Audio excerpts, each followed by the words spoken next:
Bismillahirrahmanirrahim. Alhamdulillahilladzi khalaqal mauta wal hayata liyabluwakum ayyukum ahsanu amala wa huwal azizul ghafur. Ashhadu an la ilaha illallah wa ashhadu anna Muhammadan abduhu wa rasuluh. Wa nusalli wa nusallim ala sayyidina Muhammadin wa ala alihi wa sahbihi ajma'in. Radina billahi rabba wa bil islami dina wa bi Muhammadin nabiyyan wa rasulah. Tuan-tuan muslimin yang dirahmati Allah sekalian, Assalamualaikum warahmatullahi wabarakatuh. InsyaAllah tuan-tuan, malam ni kita menyambung lagi pengajian kitab Qasasul Anbiya karangan Al-Imam Ibn Katsir. Malam ni kita masuk kepada Nabi Allah, para nabi iaitu anak-anak Nabi Ibrahim AS. Ya, kita bulan lepas kita habis Nabi Allah Syuaib.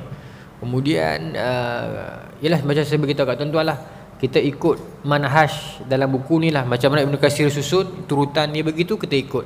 Maka selepas habis Nabi Allah Syuaib, kat sini Ibn Katsir masukkan Nabi Allah Ismail. Dia tak ikut turutan yang 25 Rasul yang kita duk ni tu.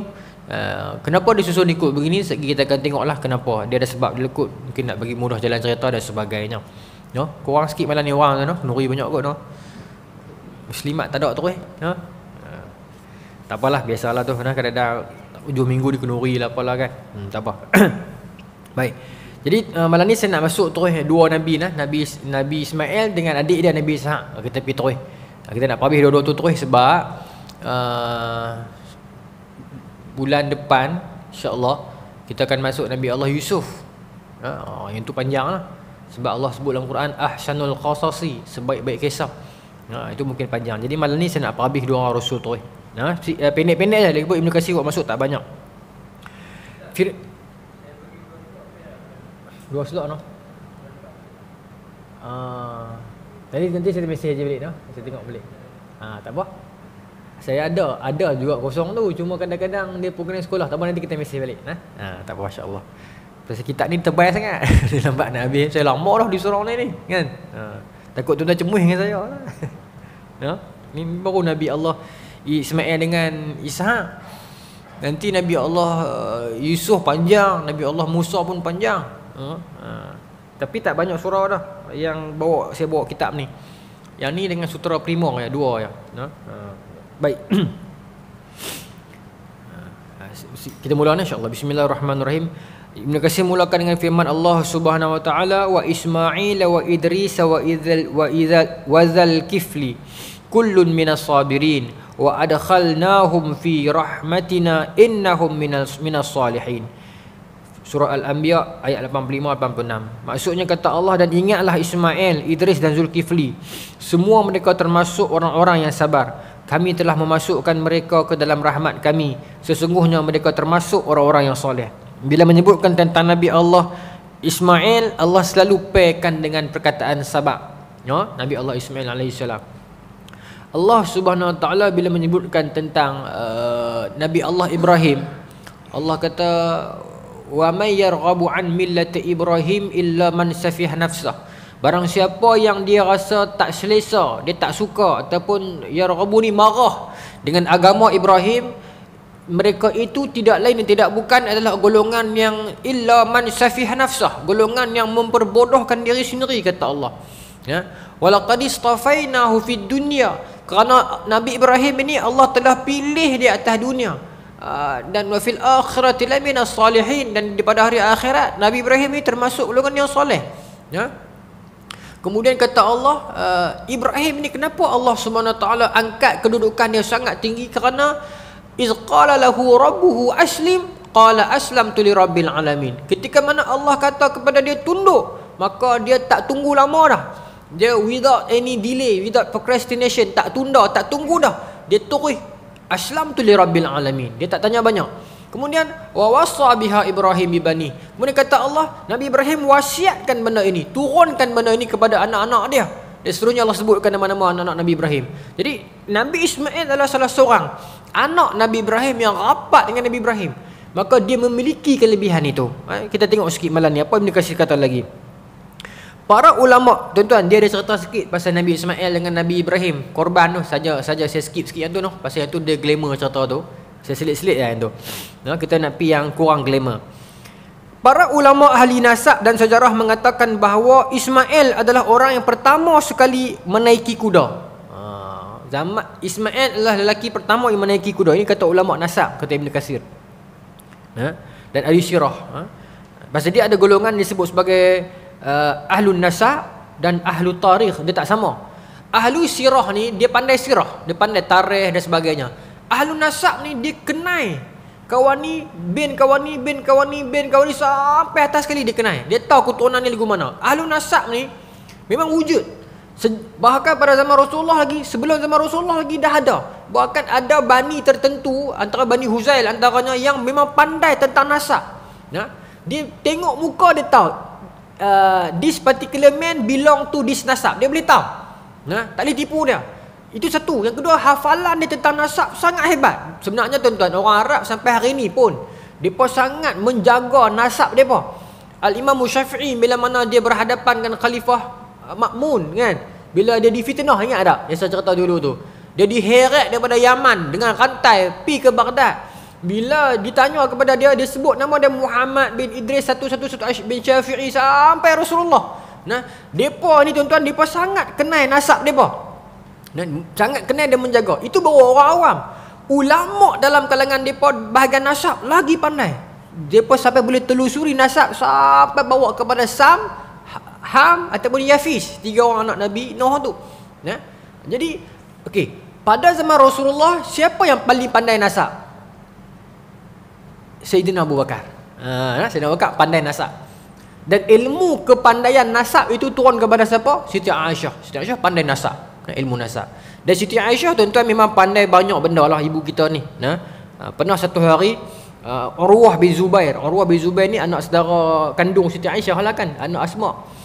Dia tanya Siti Aisyah, maksud saya mereka lah, maksud apa tapi mau menekan lah kan. Maksud ni pandai hadis saya tahu pasal duduk dengan Rasulullah. Pandai nasab saya tahu pasal anak Abu Bakar. Tapi pandai berubat ni mai ikut mana?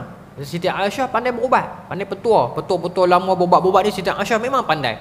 Maka Siti Aisyah kata menjelang kewafatan Rasulullah, kan Rasulullah kena racun, sakit, maka banyaklah tabib-tabib Arab seluruh tanah Arab mai nak ziarah Nabi. Maka depa lah petua kat saya, petua kat aku cara-cara daun ni ubat tu ubat ni nak bancuh lagu mana sekian. Maka aku jadi pandai. Jadi itu jadi dalil kita boleh tak buat perubatan tradisional? Boleh. Adakah rawatan-rawatan tradisional daun itu daun ini ni ada khasiat? Ada. Adakah dia ada nilai perubatan? Ada. Kita pun duduk belajar dulu kan, untuk nenek moyang dulu sebut macam-macam daun kan, daun belai gajah lah, daun pria pantai lah, daun ulam raja lah. Satu lagi kami bagi apa, daun rumah panjang tu tak? Tu pun banyak khasiat ada tu. Terus kata daun-daun yang pelik-pelik lah. Kadang-kadang buah-buah yang kita selalu duduk makan pun kan, timun, nanah, pendek kata yang datang daripada Allah raw ni, semua ada khasiat. Saya cerita kat tuan-tuan dulu, saya ada satu mai GERD dengan gastrik dengan anxiety tu kan. Jadi saya suka Google sangat apa yang saya makan. Lepas tu bila saya Google, saya dapat satu kesimpulan, semua benda tu ada khasiat. Jambu, hari ni saya makan jambu batu, saya Google, oh banyaknya khasiat jambu batu. Esok makan pisang, Google, banyaknya pisang punya khasiat. Rupanya setiap satu tu semua ada kebaikan dia. Semua ada antioksidan dia, kaya dengan fiber dia. Maksudnya kalau dia raw datang daripada Allah, memang banyak khasiat dia kan. Sebab tu orang dulu kita kata, kenapa orang dulu sihat, hospital tak ada? Mungkin makanan mereka tak tercemar dengan barang-barang kimia, bahan-bahan kimia. Kan? Satu. Yang keduanya, dia masih satu generasi yang mak-mak kita ataupun generasi tuan-tuan lah yang 50-an ni, daripada raw material tu kita masak jadi end product. Masakkan lah, jadi gulai, jadi asam pedas, jadi masak lemak kan, masak lemak soyak pucuk kan. Oi sedap kan. Raw jadi end product. Tuan-tuan tahu tak zaman kita sekarang, zaman saya kau bukan? Saya kau dah 30 lebih dah. Maksud zaman adik-adik, zaman anak kita. Dia main satu zaman yang dia buat end product plus end product. Jadi annual product. Bahasa Arab saya pakai ni. Annual maksud end of the end product. Tuan-tuan perasan tak? Dulu nak jadikan kek, kita belilah segala icing segala buat jadi kek. Tak apalah. Tapi sekarang nak buat satu kek, kita ambil kek ni, campur dengan kek tu, bubuh dengan Cadbury ni, bubuh dengan Ferrero Rocher tu, campur dengan aiskrim, jadi another end product. Kita bayangkan berapa tan gula dalam tu dulu. Saya nak cerita yang tu sebenarnya. Takut dengan budaya makan kita sekarang ni. Tuan-tuan, tak takut dah. Takut tu. Budaya makan rakyat Malaysia sekarang sangat menakutkan. Sebab kita dah tak buat benda daripada raw dah. Kita kutip benda yang dah siap, yang end campur end tu. Jadi dah satu produk yang baru, makanan yang baru. Kadang-kadang tengok warna pun, nak makan pun takut. Kan? Berapa banyak gula dalam tu. Nah, Allahu akbar. Bayangkan esok generasi ni besar. Anak ni pula nak makan apa pula. Dalam keadaan sekarang kita makin kekurangan makanan. Saya dah cerita dah di sini saya tak ingat, tapi saya tengok laman web apa nama ni, pertanian tu apa, PPK tu. Dia buat kerjasama dengan Suhan Movies macam tu, dia pergi kat setiap satu PPK kan. Rupanya Malaysia import makanan 50 ke 60 bilion makanan every year. Dahsyat. Kita tak ada makanan kita sendiri. Kita import 50 ke 60 bilion makanan satu tahun every year. Banyak tuan. Kalau kita boleh buat sendiri, 50 ke 60 bilion tu balik kepada rakyat Malaysia balik. Tak tahulah. Tapi tak apalah, lepas ni mungkin dia ubah kot. Takutlah. Pasal hari ni kita penyakit ni pun demai pada makanan juga kan. Tak apa, sambung. Jadi saya pun lebih sampai makanan. Tak apa. Para ahli nasab mengatakan jadi perlu ahli nasab ni dia tahu kan. Dia tahu. Kadang-kadang sampai hari ni pun kalau kita tak tahu nasab kita pergi kat depa, depa boleh check ni. Jadi para habib ni, para habaib ni pun memang depa ada satu center, satu tempat depa di Indonesia dah. Yang kalau kita check kita memang habib, tapi kita tak apa nak clear, depa ada list. Boleh check sampai atas untuk authorize benda tu boleh. Tak boleh tipu. Baik. Cuma habib ni ramai. Ada yang berilmu, ada yang orang biasa dan sebagainya kan. Yang berilmu kita hormat sebagai ilmuwan. Yang orang biasa kita hormat sebagai manusia. Tu saja. Bukan bererti yang berilmu kita hormat, yang tidak berilmu kita tak hormat, tidak. Kita hormat semua. Kalau dia bukan habib pun dia juga manusia, orang Islam hormat juga. Samalah. Baik. Okey. Sebelum itu kuda dah ada dah. Kuda dah ada dah dia kata. Cuma binatang liar yang tidak ditunggang. Allah lah yang menundukkan kuda kepada Ismail, lalu kuda menjadi binatang jinak dan ditunggangilah ia sebagai kenderaan selepas pada itu. Baik. Itu kata ulama nasab, dia bukan sanad dekat Nabi, dia sanad kepada ahli akademik yang kata macam tu. Sebab apa depa boleh kata macam ni? Sebab dalam catatan nasab depa ni, Ismail bawa ke atas tak ada lagi rekod tentang kuda. Manusia naik kuda. Jadi depa buat kesimpulan yang tu lah. Bukan hadis. Boleh jadi salah tak? Boleh jadi salah. Tak ada masalah. Okey, ini dapatan depa. Baik. Sa'id bin Yahya Al-Amawi mengemukakan di dalam bukunya Al-Maghazi bahawa seorang syekh dari suku Quraisy pernah memberitahu kami bahawa Abdul Malik bin Abdul Aziz memberitahu kami daripada Abdullah bin Umar daripada Rasulullah SAW mengatakan bahawasanya, milikilah kuda dan jadikanlah ia warisan di antara kamu, kerana sesungguhnya kuda itu merupakan warisan dari orang tua kamu, iaitu Ismail. Jadi hadis ni sanad kat Rasulullah. Cuma hadis ni ada sedikit masalah. Sebab apa? Sebab hadis ni dia mubham. Sebab Sa'id bin Yahya meriwayatkan, dia riwayat dalam buku dia menyebutkan seorang syekh dari suku Quraisy. Jadi syekh dia siapa? Mubham. Syekh dia tak tahu. Tak pasti siapa. Bukan mubham ni, majhul, kita tak tahu syekh seorang lelaki ni siapa, tak tahu. Jadi di sudut sanad ni dia lemah sikit, lemah sikit. Tapi kok mana pun hadis ni dia ada sokongan dia. Sokongan tentang Nabi suruh ajak anak-anak kita berenang, tunggang kuda kan, yang memanah. Jadi ada sokongan tentang kepentingan belajar kuda tu. Cuma bila Nabi kata, jadi kalau ia warisan kepada kamu kuda tu. Sebab tu sekarang ni mungkin ramai sekolah-sekolah tahfiz dia didik anak-anak depa ni naik kuda. Bagus sukan kuda ni. Sukan kuda ni dia menyihatkan kita. Yalah kot bagi memang iyalah. Saya yang tak tahu pasal saya tak biasa naik kuda. Tapi iyalah kan. Tengok orang naik kuda ni pasal tuan-tuan mesti bisa naik kuda kan. Saya tak bisa naik. Saya tengok orang naik kuda ni dia menggerakkan semua otot dia kan. Bila dia naik kuda tu semua badan dia bergerak. Betul tak? Siapa bisa naik kuda ni? Kan? Dia bukan macam naik motor relax kan. dia bergerak. Satu badan dah bergoncang, kan? Sebab tu ada orang compare antara brisk walk dengan jogging, yang mana bagus? Brisk walk kan jalan bagi-bagi. Ada orang dia berpendapat kata brisk walk bagus, tetapi jogging lebih baik sebab jogging tu dia ada, at least dia ada lompat. Bila ada jogging tu, bila dia laju sikit dia ada lompatan. Lompatan tu yang lebih yang mahal. Jadi keperluan untuk lompat agar organ-organ kita ni, saya tak tahu dalam doktor saya salah pula. Tapi saya dah baca lah. Bagi kita bergerak juga. Baik. Ketika menjelang wafatnya, Ismail berpesan kepada saudaranya iaitu Ishaq, dan menikahkan putrinya bernama Nasamah dengan putri Ishaq yang bernama Al-Aish bin Ishaq. Dari kedua-duanya itu lahirlah bangsa Rom. Mereka disebut dengan Bani Ashfar disebabkan warna Ashfar ni kuning, disebabkan oleh warna kuning kulit Al-Aish. Ada pula yang berpendapat daripada kedua-duanya itulah lahirnya bangsa Yunani. Kita akan tengok lagi sejarah Nabi Ishaq, baru kita akan faham jalan cerita ni. Nabi Ismail dia wafat dulu sebelum Nabi Ishaq. Okay? Jadi sebelum dia wafat, dia pesan, dia wasiatkan agar anak dia berkahwin dengan anak Nabi Ishaq. Baik. Nabi Ismail dimakamkan di Hijr di sisi makam ibunya Hajar. Beliau wafat pada usia 137 tahun. Bangsa Arab Hijaz menisbahkan garis nasab mereka kepada Nabi Ismail. Yalah. Dan Nabi Ismail adalah merupakan orang yang pertama sekali berbicara dengan bahasa Arab yang fasih. Sebetulnya Arab yang fusha. Dia mempelajari bahasa Arab itu dari bangsa Arab Al-Aribah yang pernah tinggal di tempatnya di Mekah, dari kabilah Bani Jurhum dan Amalik serta penduduk Yaman yang merupakan bangsa Arab yang terdahulu sebelum Ibrahim. Maknanya Nabi Allah Ismail seorang Arab yang bercakap bahasa Arab yang Quran tu, bahasa Arab yang tu. Bahasa Arab sekarang ammi banyak. Contoh macam saya pernah sebut di sini kan, kalau faqat sahaja tu fusha. Kalau pi Mesir ammi bas sahaja maksudnya. Dia banyak lagi lah perkataan yang lari jauh.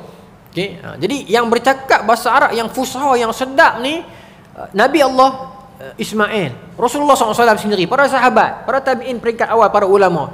Sekarang ni dia makin kurang dah bahasa tu, bahasa Arab yang sedap tu, yang fusha, yang yang lunak tu. Kurang dah.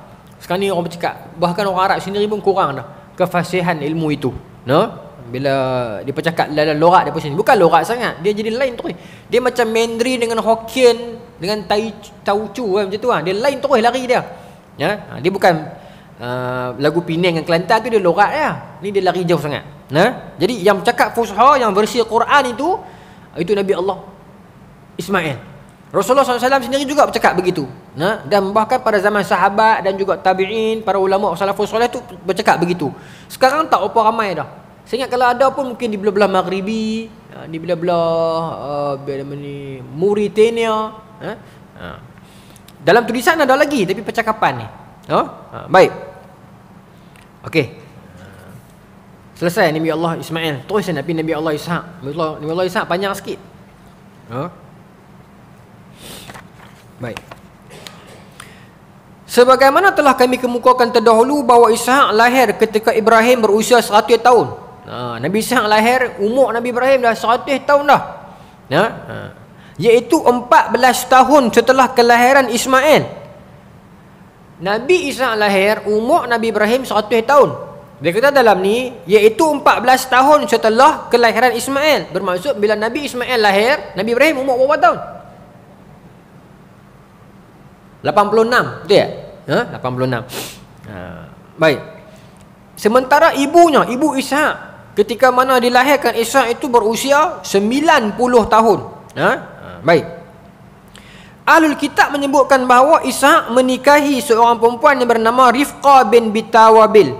Penting ni tuan-tuan lah. Kita kena kenal ni Ishaq. Kita dah melewati Ibrahim, Ismail, Ishaq.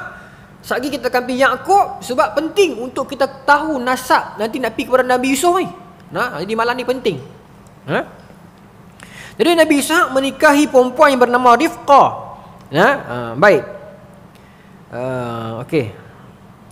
Nabi Ishaq menikahi Rifqah ketika mana Nabi Ibrahim masih hidup.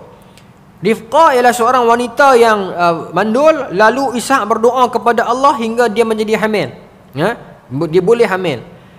Darinya lah lahir 2 orang anak lelaki yang bernama Al-Aishu. Al-Aishu, Aish bahasa Arab maknanya apa? Aishu. Aisha ni hidup. Ya? Okey. Ini seronok ni. Kalau seronok ni penting.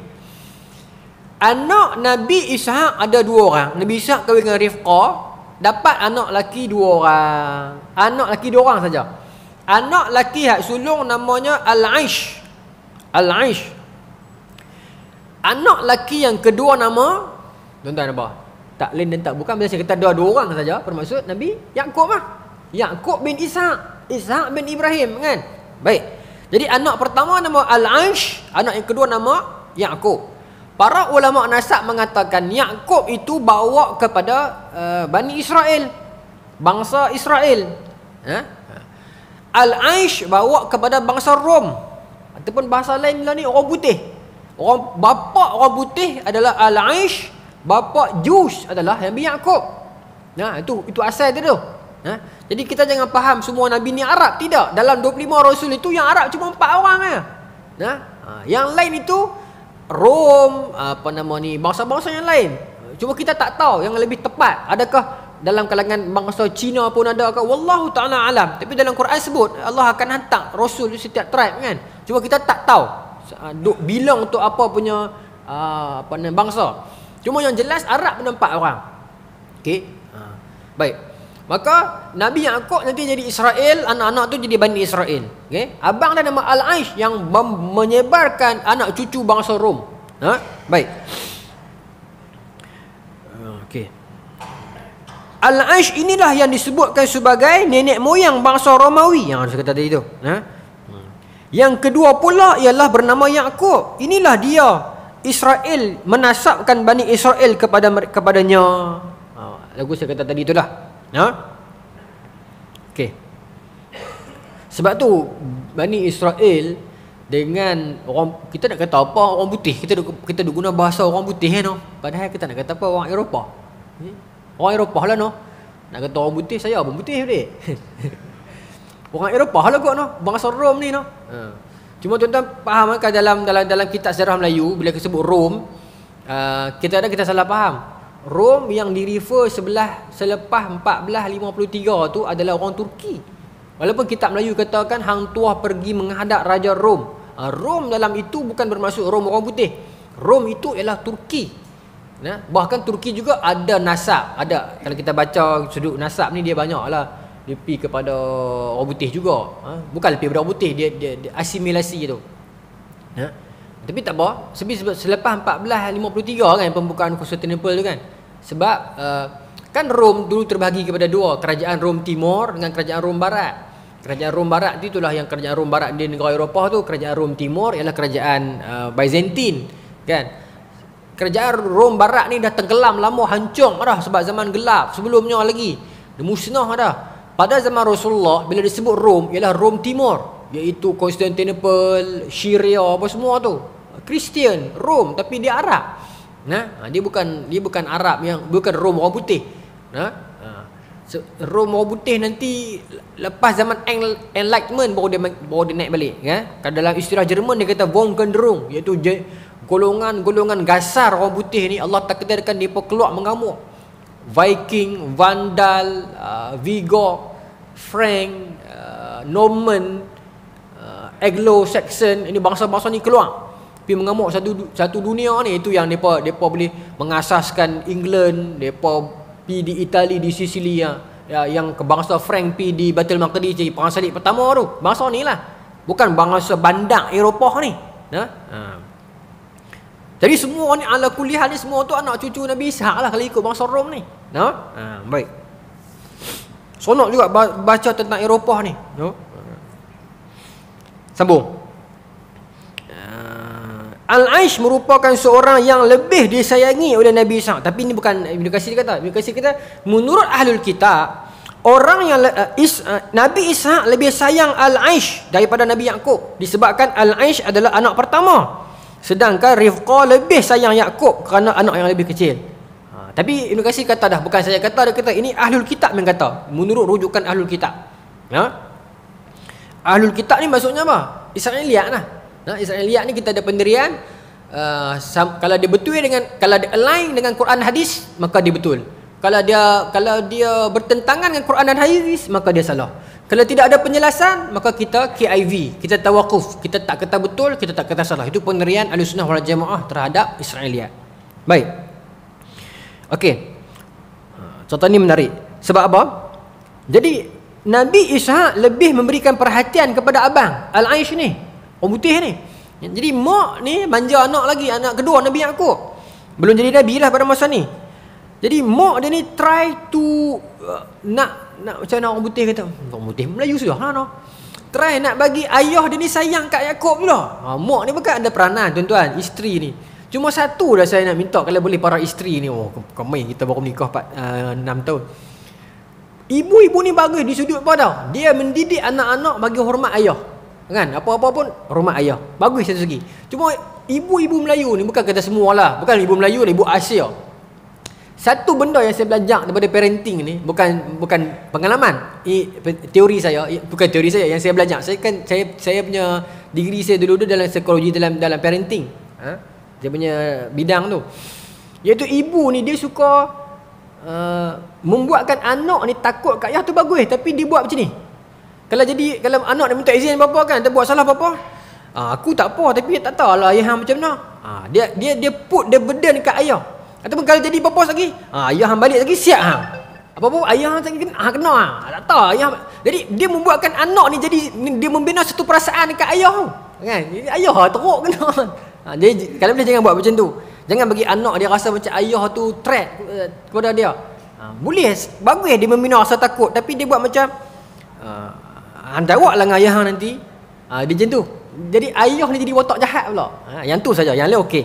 Jadi tapi mak Nabi Yaqub bukan macam tu lah. Dia cuba nak buat bagi Nabi Ishaq nampak Nabi Yaqub ni.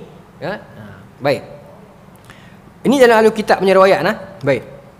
Jadi bila lama-lama Nabi Ishaq pun makin tua, pandangan matanya mula kabur. Maka dia sering meminta kepada Al-Aish untuk hidangkan makanan untuk dia.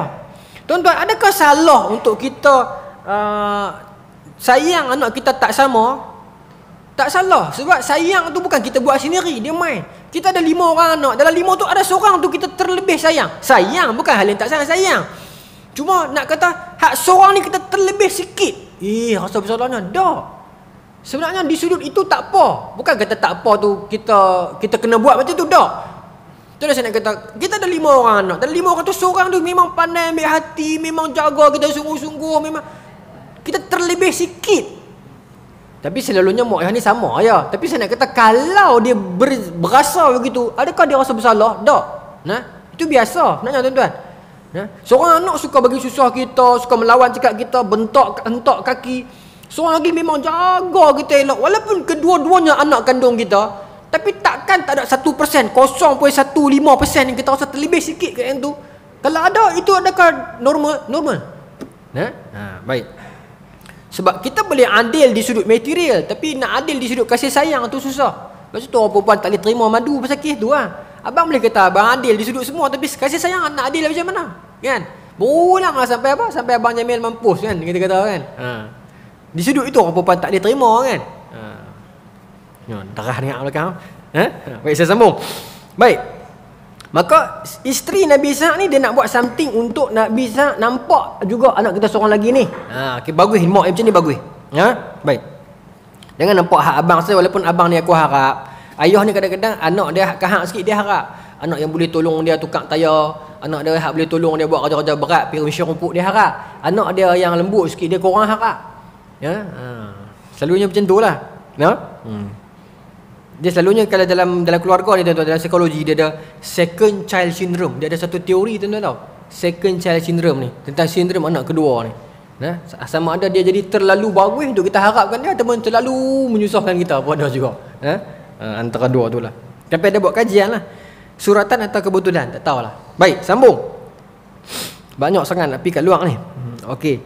Maka satu, okey, Nabi Ishaq dia suka anak Al-Aish yang akan pi buru makanan, pi buru binatang, balik masak bagi kat dia. Dia suka yang tu. Dia tak mau Nabi Yaqub. Bukan dia tak sayang, tapi dia suka abang lagi. Okey. Satu hari Nabi Ishaq menyuruhnya pergi memburu. Maka Al-Aish pun keluarlah pergi memburu binatang. Waktu itulah Al-Aish memang seorang pemburu yang handal. Okey. Ketika itulah Rifqah, mak mereka ni menyuruh Yaqub untuk pergi sembelih anak kambing di belakang rumah, okay, dan masak dan pergi hidang kat ayah. Sebab ayah dia ni Nabi Ishaq ni mata tak nampak. Dengan harapan, sebab apa? Setiap kali anak itu pergi bagi makanan dekat Nabi Ishaq mata tak nampak dah. Dia akan doa, semoga Allah murahkan rezeki hang, sihatkan tubuh badan hang, tambah kekuatan hang. Jadi Rifqah ni rasa itu yang Nabi Yaqub kurang berbanding abang dia. Abang dia rajin dapat doa ayah, adik jarang dapat. Sekali lagi tuan-tuan, ini kisah Ahlul Kitab, ini Israiliyat. La nukazib wala nusaddiq. Kita tak berani kata salah, kita tak berani kata betul. Baik. Tapi mak dia pakat dengan anak dan Nabi Yaqub, suruh hang siap-siap pakai hang pi sembelih kambing di belakang, masak sedap-sedap, lepas tu hampir pakai baju abang hang. Tengok tuan-tuan. Rifqah suruh anak dan Yaqub agar memakai pakaian saudaranya. Sebab nanti bila Nabi Ishaq mai, dia pegang-pegang baju, oh ni Al-Aish, anak kuat sulung. Dia tak mau Nabi Yaqub. Betul ke Nabi Ishaq macam ni? Allah Ta'ala alam lah. Di sudut sayang itu saya kata tadi tak salah. Tapi tuan-tuan, tapi bini Nabi Ishaq Rifqah ajak menipu, kan? Dia ajak menipu kan, kan? Adakah itu menipu? Wallahu ta'ala alam. Cerita lagu ni dia bukan hadis, dia sekadar sirah. Tapi tuan-tuan, bila sebut tentang ni, saya nak selit, saya lama dah saya dah terakhir nak sebut yang ni. Kenapa kadang-kadang cerita yang mai kat kita, cerita-cerita yang khurqalil adah ni, cerita-cerita yang mencari adat ni, kadang-kadang dia kena bawa elemen yang macam tu. Tuan-tuan setuju tak dengan saya? Kata tuan ikuti perkembangan. Kenapa kadang-kadang cerita-cerita yang karamah, cerita-cerita yang kita kelihatan miracle, yang kelihatan lagu keagamaan ini, dia kena datang dengan versi-versi yang berunsur macam ni. Saya bagi contoh. Dulu-dulu orang ceritakan, tok guru tu dia pergi kedai makan, tak ada duit nak bayar, dia ambil daun kering, dia baca-baca jadi duit, kan? Lepas tu bayar. Nanti esok bila dia balik, toki kedai buka-buka laci, daun kering. Oh dahsyat dia, mukjizat karamah dia. Saya daripada kecil saya duduk dihidangkan telinga saya, duduk hidangkan telinga saya, duduk dengar cerita macam ni. Antau tok guru tu macam-macam tok guru lah, macam-macam versi lah. Tuan-tuan, disclaimer, kita tak anti tok guru, kita sayang tok guru tu. Dan tok guru pun tak claim cerita tu, orang jual nama mereka. Ni kena bagi kelas, cari orang ambil sekarat, orang label kita macam-macam. Ya? Saya bukan kata kat tok guru ni dah. Ni cerita orang yang kata tok guru ni. Macam dulu lah orang kata tok guru Harundin pindahkan jin dalam bah. Sampai Allah almarhum abang kita sendiri, saya tak pernah buat kerja tu. Dia sendiri bagi tahu. Kan? Jadi bila tok guru Harundin dah bagi tahu, saya tak pindahkan jin dalam bah kan. Tiba-tiba orang nak defend lagi. Tak, dia saja kata lagu tu. La ilaha illallah. Tuan punya badan dah tak mengaku dah. Kan? Jadi orang kita lagu tu, dia nak cerita yang lagu tu. Kemudian satu apa lagi kita dengar, tok guru banyak pakai daun kering. Menipu tu kalau ikut tu. Kan? Bukan kita tok guru menipu. Jangan salah faham. Orang yang pergi sandak cerita tu kat tok guru tu, dia telah mencemarkan nama tok guru. Ya? Lagi apa lagi cerita tu tuan yang macam tu? Tok guru naik kereta api, tak ada tiket. Kan? Lepas tu penyelia lalu cek, tiket tak ada, turun, halau turun. Lepas tu kereta api tak boleh berjalan. Saya dengar tak cerita macam tu? Salah tak tok guru tu naik kereta api tak ada tiket? Salah ha? Di sudut undang-undang, di sudut agama tak boleh ha? Tapi saya bukan kata tok guru salah. Saya kata cerita tu mungkin tak betul. Sebab tok guru tak mungkin buat macam tu. Faham tak tuan? Saya takut orang salah faham maksud saya ni. Saya jadi wahabi pula ni. Abang dia terang. Kita sayang tok guru. Kita tak mau orang pergi sangkut cerita tak betul kat tok guru. Yang tu saja. Saya bukan dalam kalangan orang yang nak pergi cerca orang, nak hina orang, nak react orang. Saya bukan dalam kalangan begitu. Ulama yang masih hidup ataupun ulama yang dah mati, kita tak mungkin kita buat macam tu.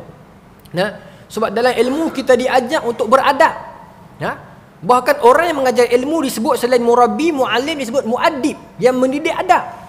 Bila orang tu main dengan tidak ada adab, ajak kita ramai-ramai pergi react semayang seseorang dengan cara yang tidak elok, kita tak setuju dengan dia. Hatta dia main daripada kelompok mana pun. Kalau ada orang main dari kelompok mana pun, tak kira dia daripada pondok ke, dia duk cerca ulama-ulama yang baru meninggal dunia, kata Tok Parit apa semua tu, kita tak hormat dia di sudut itu. Kita tak bela dia. Hatta dia main daripada sudut mana pun. Situ pendirian saya.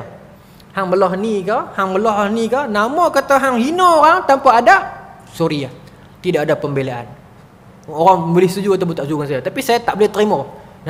Kalau ustaz tu ceramah cerak, tapi dia tak hina orang, itu mungkin style dia. Mungkin suara dia derah sikit, kita rasa macam kasarnya ustaz ni, mungkin lah. Tapi dia tak ada hina orang apa-apa. Tapi berbanding kalau setengah orang dia cakap pelan, nampak lembut, tapi kata ulama ni jahat, ulama ni bodoh, dia sebut kan. Bukan kata ni sebagai contoh lain lah, tapi contoh ni semua wujud ni lah. Semua wujud. Saya tengok video-video macam ni. Ni fatwa-fatwa dia lempar dalam parit buang. Tak tahu. Bagi saya tidak ada pembelaan golongan macam ni. Hamai lah daripada mana pun. Minta maaf lah. Sama ada belah sini pun sama, belah sini pun sama. Jom malam ni ramai-ramai kita pergi react semayang kawan ni. Tak payahlah. Bukan kerja kita kan. Itu pun di sudut adabnya saya kurang lah. Sebab tuan-tuan, kita dalam mengaji ilmu ni, adab tu penting sekali.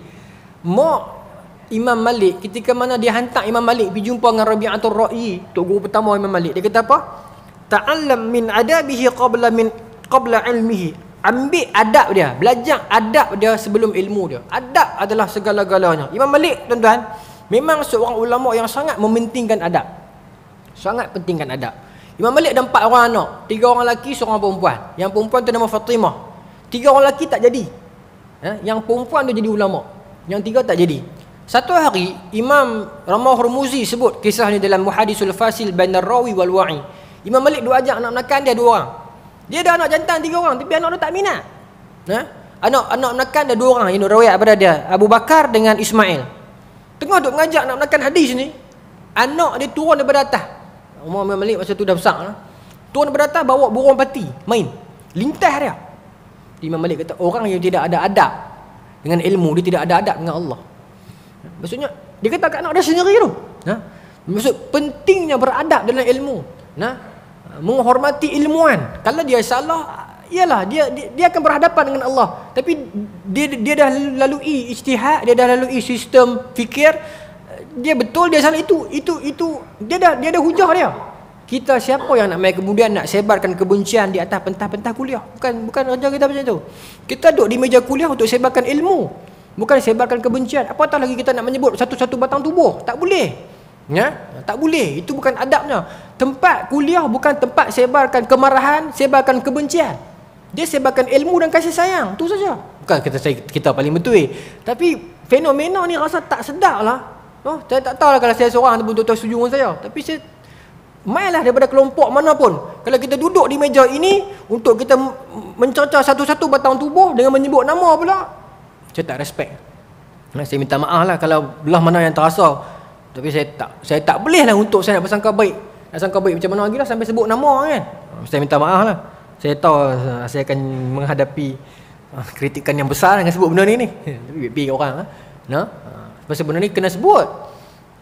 Tidaklah macam mana kita memberi lesen kepada masyarakat untuk kita mengumpat orang yang dah mati. Tak kena. Kritikan ilmiah tak apa lah. Ilmiah. Tapi kalau kritikan yang bersifat penghinaan, itu tak diterima. Baik. Okey, kembali kepada cerita tadi tu. Cerita yang saya kata tu. Kita Ahlussunnah wal Jamaah, kita sayang tok guru, bukan kita bermaksud tok guru salah, tok guru tak salah. Kadang-kadang orang pergi pakaikan cerita tu dekat tok guru yang tok guru tak tahu pun cerita tu. Tapi cerita tu bila kita fikir 2 kali, okey, ada masalah kat cerita ni. Cerita ni menunjukkan kesalahan ni. Di sudut hukum haram ni tak boleh. Tapi dia sangkut kat tok guru, bila orang dengar, oh hebatnya karomah tok guru. Itu bukan karomah tu, itu cerita bohong. Ibn Jauzi kata idza ra'aital hadis yubayyinul ma'qul yukhalliful manqul yukhallidul usul fa'lam annahu hadithul mawdu'. Kalau mai kat kamu satu-satu cerita yang bertentangan dengan akal, bertentangan dengan firman, bertentangan dengan syarak, maka ketahuilah cerita tu cerita yang salah. Kita timbanglah. Betul ke cerita ni pakai dekat tok guru? Tak. Nah, kita nak menjaga keilmuan tuan-tuan guru kita dahulu, terutama tuan-tuan guru pondok kita dulu yang hebat, yang banyak jasa kepada Islam, khususnya di Nusantara ni. Kita nak jaga nama depa. Ya, tak mau contoh-contoh yang tidak betul disandakkan kepada depa. Itu baru depa. Ya, apatah lagi kalau Rasulullah, lagilah kita nak jaga. Ya? Baik, sambung. Jadi sama macam kes macam ni. Adakah Ahlul Kitab menyangkutkan cerita yang kelihatan macam salah kepada isteri Nabi? Wallahu taala alam lah. Nah, adakah ini dikira menipu? Adakah ataupun dia dikira sebagai tauriah? Tauriah bukan menipu tuan-tuan, tauriah lain. Nak jadi pendek jadi panjang juga. Tapi tak apalah, kuliah kan, tak bolehlah nak laju-laju. Tauriah ni dia bukan menipu. Tauriah ni dia macam muslihat yang boleh. Muslihat yang boleh. Saya pernah sebut dah di surau ni juga, saya ingat. Tapi lama dah, ulang balik. Contoh macam fitnah khalqil Quran, mihnah khalqil Quran zaman Imam Ahmad.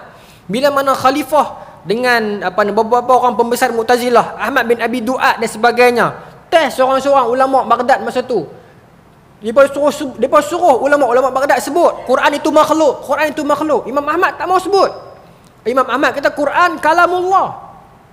Cuma ada beberapa orang sahabat Imam Ahmad, antaranya Yahya bin Ma'in, yang dia pakai tauriah. Dia buat macam ni. Quran, Zabur, Injil, apa satu lagi? Quran, Zabur, Injil, Taurat. Quran, Zabur, Injil, Taurat. Makhluk. Mu'tazilah suruh kata Quran makhluk kan? Dia tak mau kata, cuba dia kata Quran, Zabur, Injil, Taurat. Ini makhluk. Hati dia bermaksud ini makhluk, jari ini makhluk. Okey. Adakah salah perbuatan itu? Di sudut agama dan sirah tak salah, sebab dalil dia Nabi Ibrahim juga buat. Kita baca, ingat dah dulu kita belajar sirah ni. Seronok belajar sirah tuan-tuan, dia boleh keluar ilmu macam-macam. Bila mana pembesar dekat Babylon tu tanya Nabi Ibrahim, hal fa'alta bi alihatina ya Ibrahim, adakah hang yang buat adakah hang yang katok semua benda ni wahai Ibrahim? Apa kata Nabi Ibrahim? Fa'alahu kabiruhum hadza. Kan? Ulama kata bukan dia tunjuk yang paling besar. Dia kata kabiruhum hadza, sebab dia kata hadza. Hadza tu ini. Ini yang buat yang ni. Kalau dia tunjuk paling besar, dikira menipu. Tapi kalau kata yang buat tu besar ni, dia nak beritahu jari aku ni yang buat, yang ni. Tu tauriah. Yang Nabi Ibrahim tak menipu. Faham tak tuan? Ada hadis Nabi Rasulullah sebut tentang penipuan Nabi Ibrahim ni, pembelaan kepada Nabi Ibrahim ni, ya. Yang buat tu yang ni. Ni, tunjuk yang ni. Sama macam ketika mana Nabi Ibrahim masuk ke Mesir, para pembesar kastam Mesir tanya kan, siapa Siti Sarah ni? Nabi Ibrahim kata apa? Adik-beradik aku. Sedangkan isteri Nabi Ibrahim, tapi adik-beradik dalam Islam, tauriah. Siapa lagi contoh lain dalil saya bagi? Allahumma salli ala Muhammad. Apa nama ni lah? Apa raja apa? Yang Nabi suruh pergi berlindung di Habsyah tu? Najasyi kan? Najasyi. Ketika mana para pembesar dan menteri-menteri kabinet dia tanya dia, wahai tuanku, kenapa nampak tuanku macam sokong je orang Arab Mekah ni? Ja'far dan sahabat-sahabat Islam yang lain. Adakah tuanku dah ikut dah pemahaman mereka Islam? Masa tu Najasyi dah Islam dah. Dia dah percaya dengan Islam dah. Dia dah ambil lembaran-lembaran wahyu yang dibawa oleh Ja'far, dia simpan dalam jubah dia dah. Ya? Disimpan dah. Dalam sirah tu buka dalam Syiar Alamun Nubala, Imam Zahabi rekod cerita ni.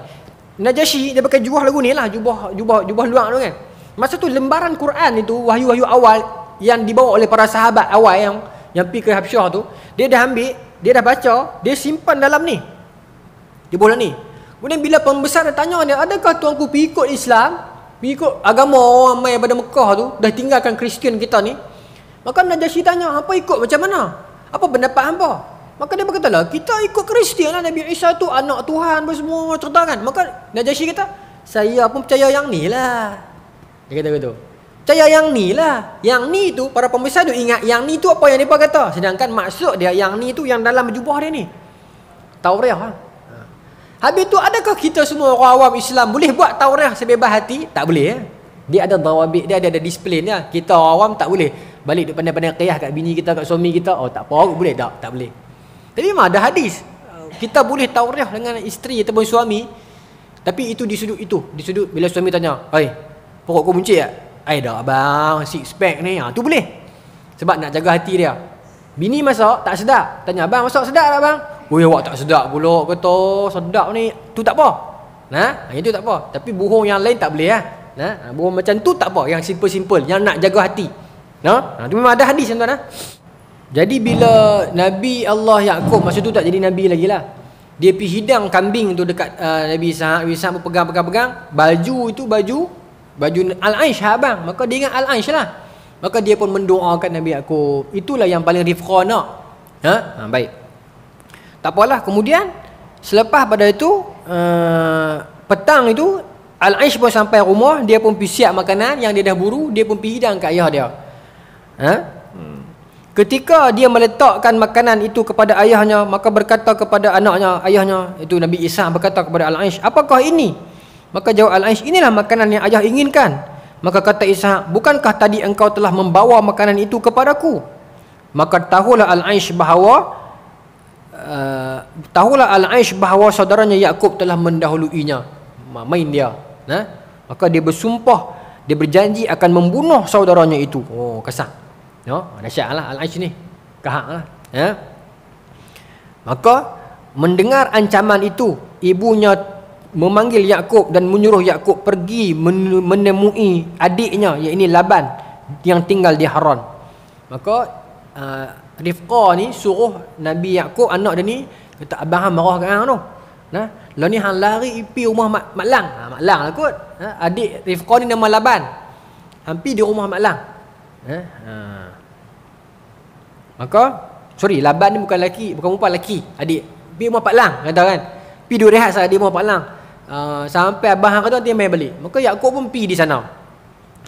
Ringkas cerita, bila Nabi Yaqub sampai di sana, Nabi Yaqub berkenan dengan anak menakan Pak Lang dia sendiri, yang bernama Rahil. Rahil ni siapa? Mak Nabi Yusuf mah. Nampak? Flu dia macam mana? Memang Rahil bin Laban. Baik. Jadi bila dia sampai di rumah pak saudara dia, pak saudara dia ni juga ada 2 orang anak. Seorang nama Lia, seorang nama Rahil. Yang Lia ni kakak. Nabi Yaqub berkenan ke adik. Kemudian dia minta kepada Pak Lang dia ni nak menikah dengan adik. Maka Pak Lang dia kata, nak menikah ke apa pun kerja dengan aku dulu. Itu sebagai imbalan dia. Maka dia kerja 7 tahun dengan pak saudara dia ni, tanpa gaji lah, sebab nak menikah. Bila cukup 7 tahun, bapa saudara dia ni bagi Lia hak kakak. Nabi Yaqub kata, saya nak hak adik. Kan? Ni saya ringkas contoh. Semua ni dalam ni saya ringkas lah, pasal dia bunyi isyak kan. Maka Laban kata, tak boleh. Kata bapa saudaranya itu kepadanya, bukanlah kebiasaan kami untuk menikahkan anak perempuan yang lebih muda sebelum kakaknya. Cuma Laban tak kata langkah bendui. Laban tak kata, kenapa tuan-tuan kalau zaman dulu kena bagi mas kan? Kalau menikah adik dulu, hak kakak dapat mas kan? Dapat kan? Sama macam adik dapat macam tu. Law ni ada lagi tak? Tak ada kot. Ada lagi? Ada lagi kan? Salah ke? Tak, saya ingat tak salah kot. Kalau kita tak meletakkan wajib sebagai nak menghargai dia, nak jaga hati dia, saya ingat tak salah lah. Selagi kita tak kata benda tu wajib, selagi kita tidak percaya benda tu ada fadilat, selagi kita kata sekadar nak kadang-kadang perempuan mungkin dia rasa macam adikku dulu kan, tapi itu perempuan dulu kot. Perempuan sekarang kadang-kadang dia kata, baby lah, siapa dulu pun, siapa dandan lah, aku pun tak mau lagi, aku nak kerja dulu kan, I nak kejar my career dulu, dia kata kan. Tak ada masalah. Perempuan dulu dengan perempuan lah tak sama kan. Di Arab Saudi dah ada ulama dah duduk bincang dah tentang kes ni. Tentang kes dia panggil nikah misyar kan, iaitu perempuan-perempuan yang dah kaya, belajar pandai, jadi profesor, jadi doktor, sampai orang lelaki gayat nak kahwin dengan depa. Maka depa setuju untuk kahwin dengan lelaki itu, dengan persetujuan lelaki itu tak wajib pun bagi nafkah zahir kepada dia. Depa dah bincang dah hukum tu. Saya ingat Malaysia pun ke arah tu, bila perempuan ramai pandai kan. Saya baca satu buku tuan-tuan. Susah ceramah kat Poh Jaya ni, semua benda nak kongsi dengan tuan-tuan. Satu buku ni dia cerita pasal Dr. Mahathir lah. Zaman dia masuk UM, apa yang trigger Dr. Mahathir ni jadi perangai dia macam tu, sebab masa tu dia tengok orang Melayu di Singapura. Dia sebut dalam memoir dia kata, out of 75 orang pelajar medical dekat Universiti Malaya Singapura zaman dia masuk tu, batch dia 75 orang. Cuma 7 orang saja Melayu dia kata. Zaman tu. Tuan-tuan tahu kot cerita ni noh. 7 orang yang Melayu. Dalam 7 orang Melayu tu dia kata 4 orang saja berjaya lepas. Yang lain tak boleh pergi, dia tukar subjek lain. Dan dalam 4 orang tu dia kata ada seorang 4 orang tu 3 orang Melayu, seorang perempuan. Yang perempuan ni pula dia kata lemah dalam subjek kimia. Jadi saya ambil kesempatan itulah saya ajak dia. Lalah jadi bini saya. Siti Asmah lah tu perempuan tu. Seronok lah kita baca buku banyak-banyak ni, seronok. Info banyak. Baik, apalah. Itu tak marah saya tu. Saya seronok tu tak marah. Ada lagi suruh ni. Okey, sikit lagi. Dah, serta dah habis dah ni. Saya duk balik tuan-tuan lah. Saya nak pergi seminit 2 je. Baik. Maka selepas pada tu Yusuf Yaqub ni rasa macam ditipu oleh pak saudara dia. Dia kata saya memang hati saya memang nak adik. No? Ni macam cerita siapa tuan-tuan? Macam Piramli dengan Salomo dengan kakak Salomo tu lah. Apa kakak Salomo nama apa? Mariani. Mariani ya. Salomo kakak dia Mariani kan? Dia bercinta dengan Mariani dulu. Kan Mariani bagi Salomo kan. Okey, maka Nabi Yaqub kata saya nak adik. Maka kata Laban bapa saudara ni, pak saudara dia pun cerdik ni, Ismail pula raja ni. Dia kata cerdik. Dia kata kalau nak adik, kerja lagi dengan saya 7 tahun. Oh, pandai, Nak adik, kerja lagi dengan saya lagi 7 tahun. Kerja bermasuk kerja tak ada gaji dah ni. Maka demi cinta Nabi Yaqub kerja lagi 7 tahun. Lepas ni tuan-tuan nak buat apa nama ni, ayat-ayat cinta ni kena guna ibarat Ishak, kesetiaan Ishak kepada Rahil tu. 14 tahun kerja nak dapatkan Rahil. Ya? Lagi hebat pada Romeo and Juliet ni. Ya? Maka Nabi Ishak kerja lagi 7 tahun pula. Habis 7 tahun kerja, barulah bapa saudara dia nikahkan dia dengan Rahil. Habis tu Leah hak kakak dia macam mana? Mati dah? Tak mati. Kalau mati orang Melayu panggil silent tikar kan? Ni tak mati. Tapi kata Ibnu Katsir, adapun kes ini merupakan yang dilakukan oleh agama mereka ketika itu dalam syariat mereka, kemudian telah dinasahkan, telah dihapuskan. Tak boleh dah. Tak boleh kita mengumpulkan 2 pasangan serentak. Memang dalam hadis pun ada sebut. Saya lupa. Seorang isteri Nabi saya tak ingat mana. Siapa dia? Tapi memang ada hadis sahih. Seorang isteri Nabi offer agar Nabi kahwin dengan adik dia. Ada mungkin ada ustaz cerita kat tuan-tuan kot. Tapi hadis sahih saya lupa nama, saya tak ni sebut. Salah seorang isteri Nabi, ibu kita offer kat Rasulullah suruh kahwin dengan adik dia. Maka Nabi sebut tak boleh. Nabi kata tak boleh. Saya terlupa hak mana satu. Zainab ke? Bukan. Tapi salah seorang. Okey, maka tak boleh. Maka okey, tuan-tuan saya nak tutup dengan yang ni. Jadi isteri Nabi Yaqub ada 2 orang, Leah dengan Rahil. Okey. Tapi anak Nabi Yaqub ada 12 orang lelaki, seorang perempuan. 12 orang lelaki ni Bani Israel tu lah. Okey, Bani Israel bermaksud anak-anak Nabi Yaqub. Ruwaibil, Syam'un, Jad dan Naftali, apa nama ni, Yahuza, Zabalun, Yashakhur. Ada 12 orang. Ya. Okey. Mai ikut mana? Okey, baik. Leah ni Laban tu bagi seorang perempuan. Sebab tradisi zaman tu setiap seorang anak perempuan ada hamba perempuan jaga. Okay, jadi Leah dapat seorang perempuan nama Zulfa. Rahil dapat seorang perempuan nama Balha. Okay. Jadi kakak dengan adik ni bermadu. Mereka ni pun bersaing. Siapa nak bagi anak dekat abang banyak. Okay.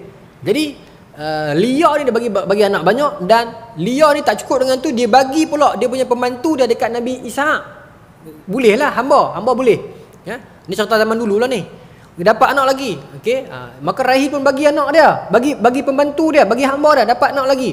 Okay. Saya ringkas cerita. Yang keluar daripada Rahil sendiri siapa?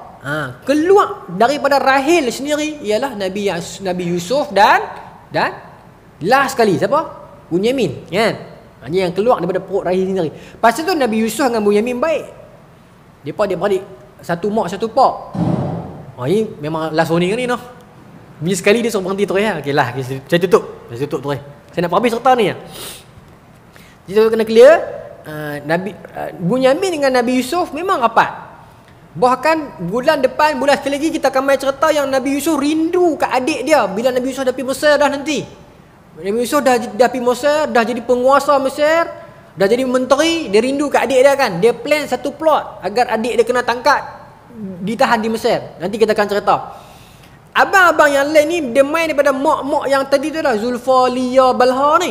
Okey, yang ramai tu lah. Jadi depa semua ni satu kepala, ngam. Okey, dan kebanyakan depa ni mak daripada kakak lah. Rahil ni main 2 orang ni lah. Sebab tu depa 2 orang ni baik. Okey, Rahil dalam tak mau tu tak surprise. Okey, jadi bulan depan kita akan masuk cerita. Saya akan mulakan kuliah bulan depan kalau kita semua panjang umur mudah-mudahan insya-Allah. Kita akan mulakan kuliah bulan depan dengan mimpi Nabi Yusuf. Nabi Yusuf kata inni raaitu ahada asyara kawkaban wasyamsa wal qamar raaituhum disajidin tu. Ya, sorry tuan-tuan saya sebut 12 tadi bukan 12, 11 saya sebelah lelaki seorang perempuan tu kan. Saya mimpi sebelah bintang, bulan dan matahari sujud kepada saya. Apa maksud mimpi saya ni ayah? Kata Nabi Yaqub, apa? Mai bulan depan. Ni saya tambah so, bulan depan lah maksud mimpi tu. Bulan depan kita akan masuk Nabi Yusuf alaihissalam insya-Allah. Bismillahirrahmanirrahim. Allahumma razuqna fahman nabiyyin wa ifdal mursalin wa ilmal malaikatil muqarrabin wa ahdina fi riyatil arifin bi rahmatika ya arhamar rahimin walhamdulillahi rabbil alamin. Assalamualaikum warahmatullahi wabarakatuh.